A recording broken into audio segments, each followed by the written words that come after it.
things, global happenings today. We communicate, we analyze global news. Stay tuned. Hello, beautiful people. Welcome back to Global Happenings Today YouTube channel. Many thanks for keeping faith with us.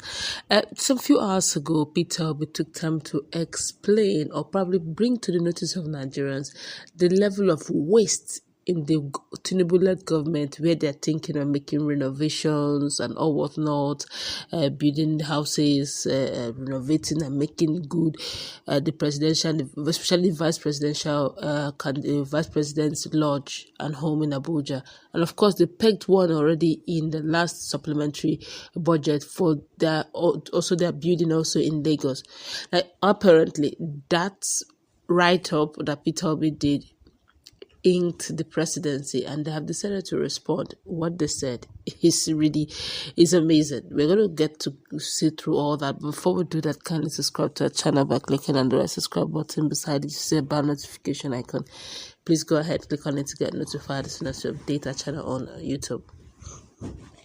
You could recall that 15.5 billion naira was earmarked in 2024 budget proposal for the renovation of the vice president's official residence. However, Obi has described the development as shocking and disheartening. Reacting to Labour Party flag bearer statement, the presidency insisted that he was attempting to whip up public sentiment against the Bola Tinubu's administration. The senior special assistant to the president on media and publicity in the office of the vice president, Stanley Nwokocha, stated this very statement on Tuesday. He insisted that the project did not originate from Tinubu's administration, adding that it was actually initiated by the Goodluck Jonathan administration. This statement reads in part, and I quote, "Given the reactions and invocations generated by Mr. Obi's comments, however, it is necessary for the sake of history to clarify that the proposed plan for the construction of the vice president's official residence, for which a budgetary allocation was made in 2024 budget by the FCT administration, was awarded by the administration of former President Goodluck Jonathan.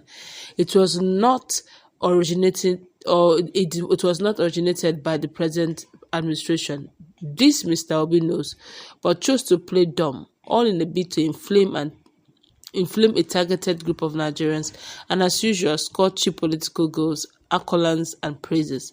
The project, which was reinitiated in 2010 and was funded by the Jonathan administration, was abandoned, upheld by the sorry state of the uncompleted building that has now been overtaken by weeds and reptiles over a decade after construction started about 13 years ago. The current FCT minister, Nyesom Wike, felt it would be a waste to allow such a project started with a public fund to continue to lie fallow. Thus, in his wisdom and without prompting of the vice president, decided to resuscitate the building.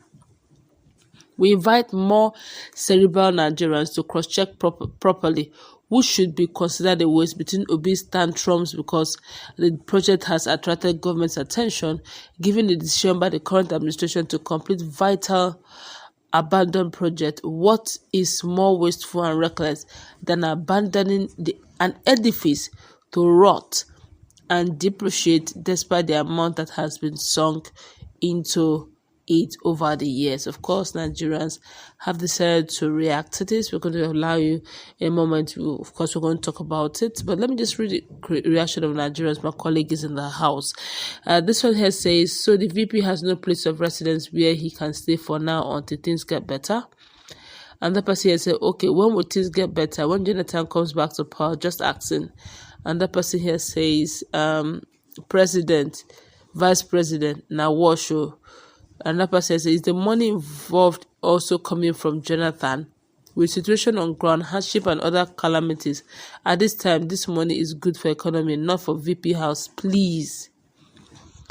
All right, my colleague is in the house. What's your take on all this drama playing out and the fact that they're saying they're trying to insist that it was Jonathan that started this whole thing? So if Obi should be shouting, he should be shouting about Jonathan. Jonathan here is a very good friend of Obi, Peter Obi. What's your take on this drama playing out? Well, based on what I saw yesterday over that issue of renovating the cultural or the building, that's who's VP's building and all of that. I feel that we need to set our priorities right. That's very important. Setting our priorities right is by, first of all,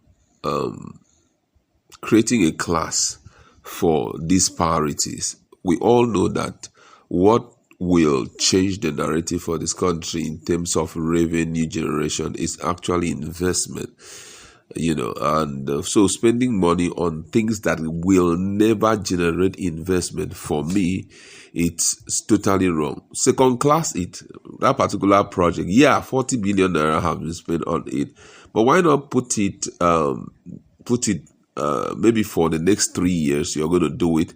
But right now, let's look at things that are people's friendly, that it's revenue generation friendly, and we focus on that than for us to just begin to push out money to.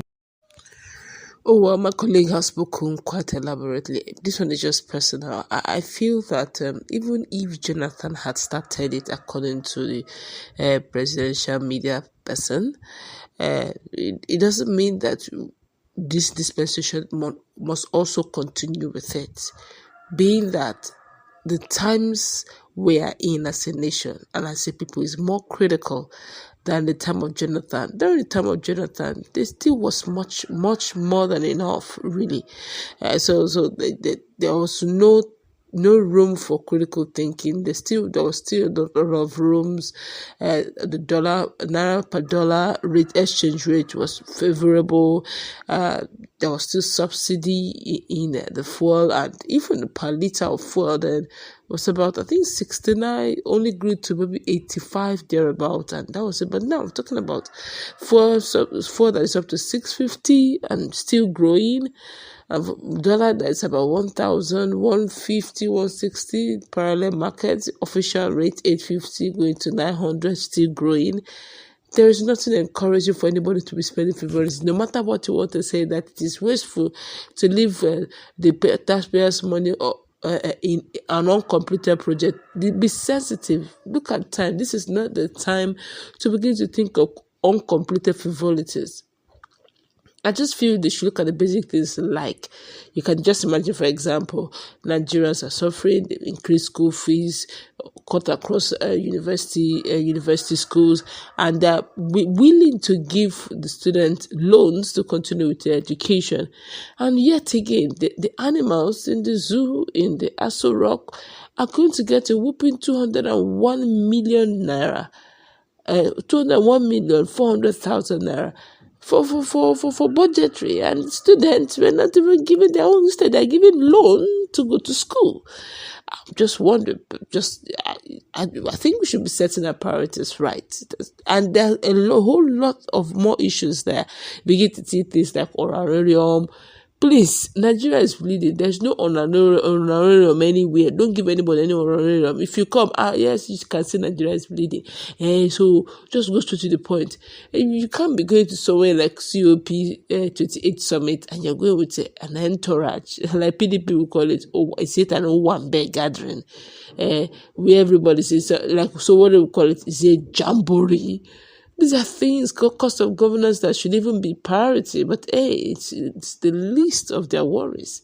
And it will definitely affect our spending. And this is not a money that we actually have so much. It's a money that we borrow to be able to meet the needs. And the needs we are meeting are frivolities. And the major ones we're supposed to meet, we are playing down on it. In fact, we literally don't give it much attention. I think going forward, Nigerians should begin to look at the constitution all over again and look at the kind of governance and leaders they bring in. If it's people who will come in fact, they should begin to, restructure this whole issue of political leadership offices, whereby the official office holder must not even have any access to any money. Put them on salary and no more benefits. Maybe by the time you put it that way, you see nobody will come into politics. That way we'll see true leaders who will come to serve. In Nigeria, nobody ever resigns. Nobody ever gets tired and resigns. Rather, they'll force their way in and they want to do even a third tenure if given opportunity. That's to tell you how lucrative and very attractive for greedy politicians to occupy. That's a good wrap it up. Let's listen to our comments and show what's your take. Have a nice time.